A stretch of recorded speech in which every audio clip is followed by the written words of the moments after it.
I happened to come across a video titled How to Find Your Signature Fragrance with 347,000 views, and it's from a channel called OnPointFresh, which I've not heard of before. Let's see what kind of channel they are. So it's like a general men's grooming channel. Okay, cool. There's a variety of things, that's cool. But this is my first video I've seen from them, guys. We're watching it for the first time together. I like this video title because I feel like signature fragrances are a thing that can be very boring for a lot of men. A lot of guys go for the safe stuff, the blue fragrances like Bleu de Chanel, or things like Creed Aventus, your Dior Sauvages. I wish people, when they choose their signature scent, would go for something really interesting. I prefer fragrances like Chanel's Allure Homme Extrême. That's more interesting. Le Beau Le Parfum, Moschino's Toy Boy, CH Men's 212 NYC, and so on. You guys get the point, but generally you guys know what I mean. When someone says this is your signature scent, you know, if someone has their own signature on paper, you want it to be unique to you, and you want the same thing with your fragrance as well. I feel like it should be a special fragrance for you, something that you would wear regularly and really speaks to your personality. So I hope this video recommends something like that. Let's watch it together.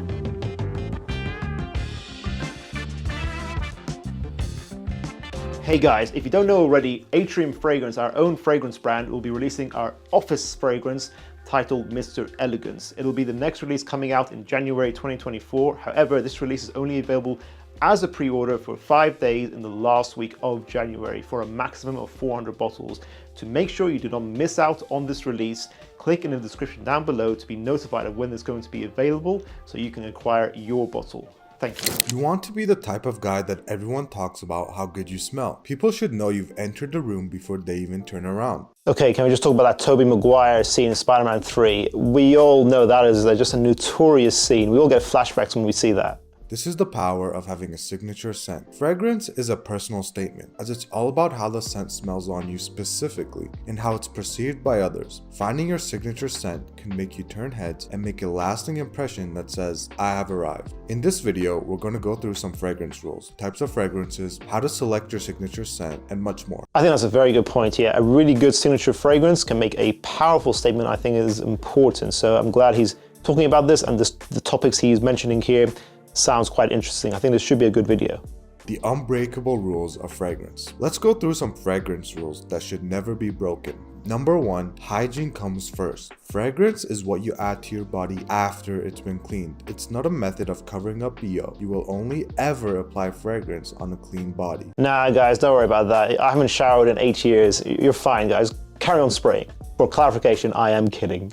32% of people who watch School of Scent are subscribed to us. If you guys want to see our channel grow, to really help us out, click subscribe. Let's get that number to 40%. Thank you. Number 2, not every occasion requires fragrance. No scent is still a good scent. If you work in a tight space like a cubicle or in the medical field, wearing a strong scent is a quick way to become hated by everyone around you. Yeah, but in that scenario, you can just wear something light. I wear fragrances to work. I work in the medical field, and I think it's absolutely fine as long as you, as you said, don't wear something strong and annoying. I do know some people who wear oud in scenarios they really shouldn't be, and things like that, like a strong rose and oud scent, that's inappropriate. But I think in most scenarios, you can wear something light. Just, think about it. Just don't be inconsiderate. And that's why I'm not a fan of overspraying in general. Be considerate of other people. Number 3, never overspray. If you're buying quality fragrances, less is always more. That's quite funny. So I was just talking about that, but also the fact that he said if you're buying quality fragrances and shows Hugo Boss bottle, the original, that fragrance you kind of do need to overspray,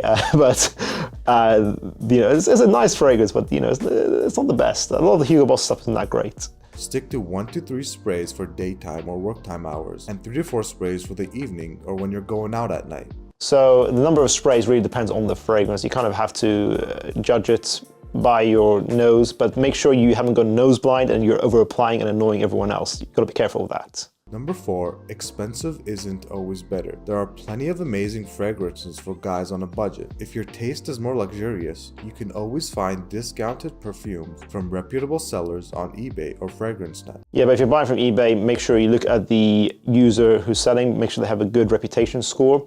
And generally, actually, some niche fragrances or some expensive brands are overpriced, but you generally will get better stuff the more you pay, like in most things in life. But of course, use your discretion. Types of fragrances. Different types of scents come off differently based on the composition of their notes. Keep in mind, most fragrances aren't locked into a single scent group. Most perfumes and fragrances are gendered. While these are imaginary, most people associate certain scents with femininity.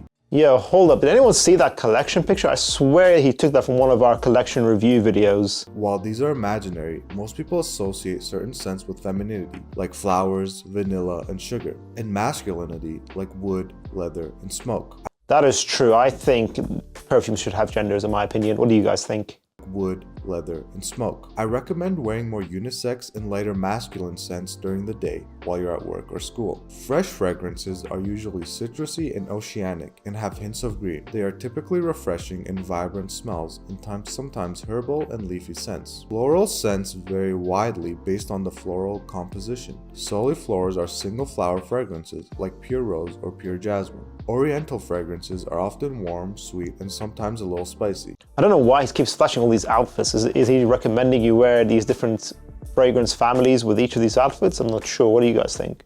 They usually are considered more luxurious and sophisticated scents. Gourmand scents are a newer category and are considered very edible smelling. That's true. I think gourmands are the newest fragrance family that's ever existed. I think they only came out in the 90s when the original Amen by Mugler was released. They are taking inspiration from the decadence of food to create rich scents. Woody fragrances are a little more androgynous and heavier, with leather and amber scents combined. I feel like there was just too much information in that fragrance family section. What do you guys think? I feel like I know a lot of this stuff, but even I was overwhelmed.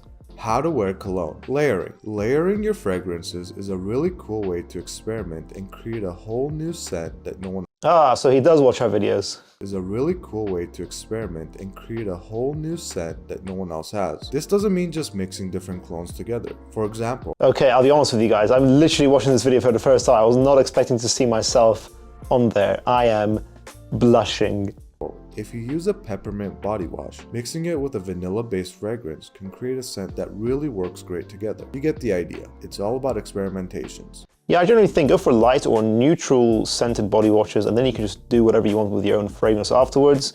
Or if you want to moisturize, again, don't go for a moisturizer that have too strong of a scent themselves, because you don't want them to be impacting the main fragrance you're going to put on afterwards. Fragrance layering is tricky in general. I think you really need to experiment first before you start going crazy with combinations out in public, because you just don't know what's going to work. Where to spray. When applying cologne, you should spray it on pulse points, which are areas where the blood vessels are closest to the skin's surface. This allows the fragrance to mix with your body's natural oils and radiate throughout the day. Common pulse points includes wrists. Spray a small amount of cologne on your wrists and rub them together. Neck. Apply cologne to the sides and back of your neck. Chest. Spritz a small amount of cologne on your chest, just below your neck. I'm not sure about chest. Again, he's saying pulse points. There's no pulse point on your chest there where he was spraying, or no prominent one anyways. Inner elbow. Apply cologne to the crease on the inside of your elbows. Remember, you don't need to use a lot of cologne to make an impression. A little goes a long way, so use it sparingly. You can always reapply throughout the day if needed. How to find your signature scent. The more often you wear a scent, the more others will associate that scent uniquely with you. Quite interesting. The video was titled this,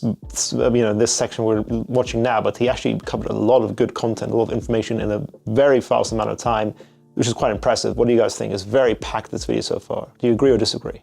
This doesn't mean wearing one fragrance all the time though. At the most, 3 signature scents usually suffice. One for the office, one for daytime, weekends, vacations, and one for evenings. Now, when finding your signature scent, this takes a lot of experimentation. There are 2 types of guys when it comes to buying fragrances. The guy that will spray it on himself first with a tester at a shop, smell it for a bit, wait a few minutes to see how it settles, ask for opinions, and in general, is just very methodical and particular when buying a new fragrance.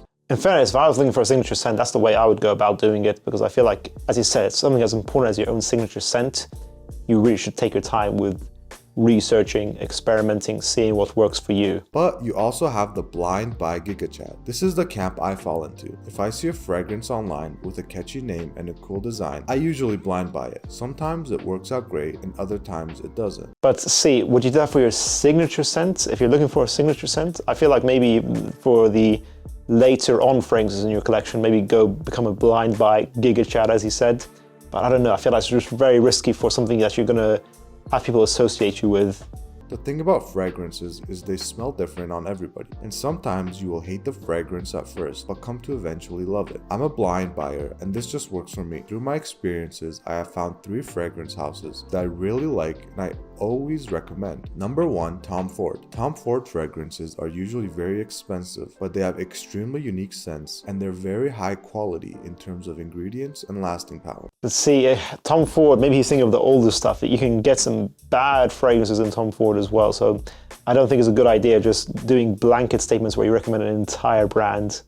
Number 2, Beardo. I've never smelled a Beardo scent that I didn't like. They're very inoffensive, light, and fresh fragrances, and work great if you want a more subtle fragrance. Number 3, Maison Margiela. An absolutely amazing line of fragrances that are both unique in terms of scent and have surprisingly long-lasting power for the price point. This is what I consider the best of both worlds. Of course, there are many more amazing fragrance lines. See, I just strongly disagree with that. A lot of Maison Margiela stuff isn't long-lasting, and a lot of stuff from Byredo, some of their stuff is incredible, some of it is really bad. I really do think you can get a huge variety of experiences in one brand. So I don't recommend doing this. I don't think you should just blindly go for any brand. Maybe if you get their discovery set and you try all their stuff, if you like their style, then fair enough, then you can go for it. But I don't know, I just don't see this in my experience that often, people loving an entire brand just homogeneously, no questions asked. Creating a fragrance wardrobe. Everyone has a different way of creating their fragrance wardrobe. Your fragrance should add to the overall vibe you're going for. If you're dressed up in a Hawaiian shirt and shorts and have a summer vibe going on,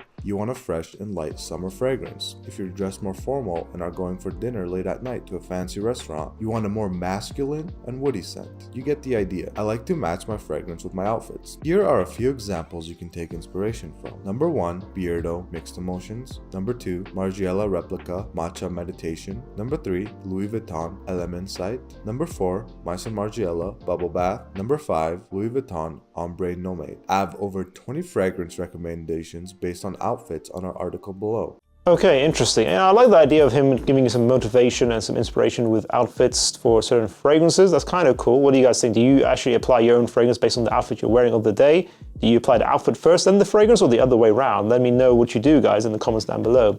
I really enjoyed this video by OnPointFresh. If you guys want to check out their channel, go ahead and do so. I'll link the original video in the description down below so you can go see it for yourself in your own time. It seems like this is a great men's grooming channel, so check it out. And I was very honored to have been featured in this video several times. I appreciate people watching our stuff, being inspired and creating further great fragrance content out there, so I really appreciate it, man. It really was honored for me to be featured in your video. What are your thoughts on today's video, guys? Do you agree or disagree with the tips given today? Some of them are controversial, some of them are really useful, actually. It's a really great information-packed video. If you haven't already, check out our previous reaction video up here, guys. I'll see you guys in the next one. Bye.